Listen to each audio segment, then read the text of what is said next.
Hello বন্ধুরা, নমস্কার।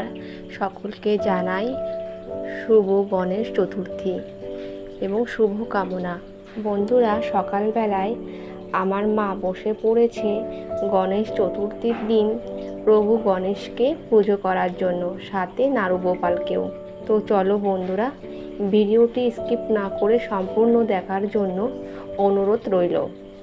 বন্ধুরা, আজকে গণেশ চতুর্থী, তাই মা 21টি দূর্বা কচি কচি দূর্বা তুলে এনে লাল সুতা দিয়ে বেঁধে গণেশের চরণে অর্পণ করেছে।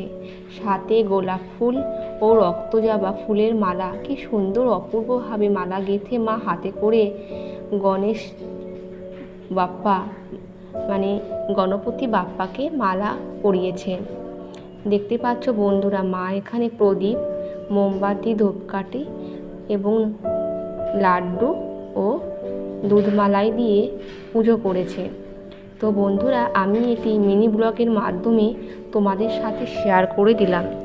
অবশ্যই জানিও কেমন লাগছে। দেখো বন্ধুরা, মা কিন্তু এখানে গণপতি বাপ্পাকে আরতি করছে কর্পূর দিয়ে। এই কর্পূর দৃশ্যটি তোমরা গ্রহণ করো বন্ধুরা এবং দর্শন করো। দেখবে গণপতি বাপ্পা সকল দুঃখ নাশ করবে এবং জীবনে শান্তি এবং সুখ এনে দেবে। কথা বলতে বলতে মা এখানে একটু আরতি করছে, তাই তোমাদের সাথে শেয়ার করলাম। বন্ধুরা, যদি তোমাদের ব্লগটি ভালো লেগে থাকে অবশ্যই লাইক করে দিও, চ্যানেলটি সাবস্ক্রাইব করতে ভুলো না এবং পাশে থাকা বেল আইকনটিও প্রেস করে দিও। আমি নিত্য নতুন তোমাদের সাথে মিনি ব্লগ এবং বড় ব্লগ শেয়ার করা সুযোগ পাবো এবং উৎসাহ পাবো। বন্ধুরা, দেখতেই পাচ্ছ এখানে মা প্রদীপ ধরিয়ে আরতি করছে, সাথে আছে প্রভু আমাদের ভোলেনাথ। তাই এখানে পিতা ও পুত্রের একটু দৃশ্য তোমাদের সামনে তুলে ধরলাম। সাথে দেখো আমাদের গোপু সোনা বসে আছে গণেশের প্রভুর সামনে। গণপতি বাপ্পা মৌরিয়া, মঙ্গলমূর্তি মৌরিয়া। তো বন্ধুরা, কথা বলতে বলতে আমি আমাদের বাড়ি বহুদিন আগে ধনতেরাসের সময় বাবা এনেছিল লক্ষ্মী ও গণেশ। কত সুন্দর তাই না? মা পুজো করেছে, তাই একটু তোমাদের সামনে তুলে ধরার চেষ্টা করলাম।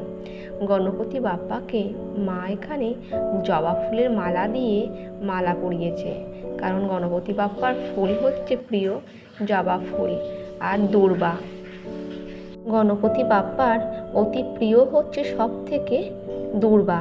তো বন্ধুরা, বাড়িতে পূজা শেষ করে আমি আর মা চলে এসেছি আমাদের বাড়ির পাশে গণপতি বাপ্পা পুজো হয় খুব আয়োজন করে। তো আমি লাইটিংটা তোমাদের সাথে শেয়ার করলাম এবং ঢুকতে গেটের সামনে দেখলাম গণপতি বাপ্পাকে বসিয়ে রেখেছে লাইটিংয়ের সাথে। আর সাথে ছিল দক্ষিণার প্লেট, তো দক্ষিণার থালা ছিল, সেখানে দক্ষিণা দিচ্ছে সবাই। মা সকালবেলায় দিয়েছে, আমরা দর্শন করলাম, পেটে একটু হাত বুলিয়ে দিলাম গণপতি বাপ্পার। এবং ভিতরে প্যান্ডেলে গণপতি বাপ্পাকে বসানো হয়েছে। সকালে অবশ্য পুজো হয়ে গিয়েছে, দেখতেই পাচ্ছ হোমযজ্ঞ হয়েছে এবং মোমবাতি জ্বলছে। পাশে গণপতি বাপ্পাকে পুজো করা হয়েছে গলায় বড় দুর্বার মালা দিয়ে। অপূর্ব দৃশ্য। সবাই বলো জয় গণপতি বাপ্পা মৌরিয়া। তো বন্ধুরা, এখানে প্রসাদ বিতরণ হচ্ছে, খিচুড়ি, আমরাও গ্রহণ করেছি। আর পাশে হচ্ছে বাউল গান হচ্ছে, ফাংশন হচ্ছে, 3 দিন ধরে হবে। তো বন্ধুরা, আমি সমস্তটাই তোমাদের সামনে তুলে ধরলাম ছোট একটি মিনি ব্লগের মাধ্যমে।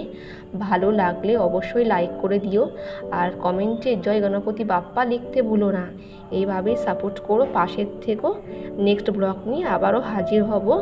তাহলে বন্ধুরা, ব্লগটি শেষ করছি অবধি। টাটা।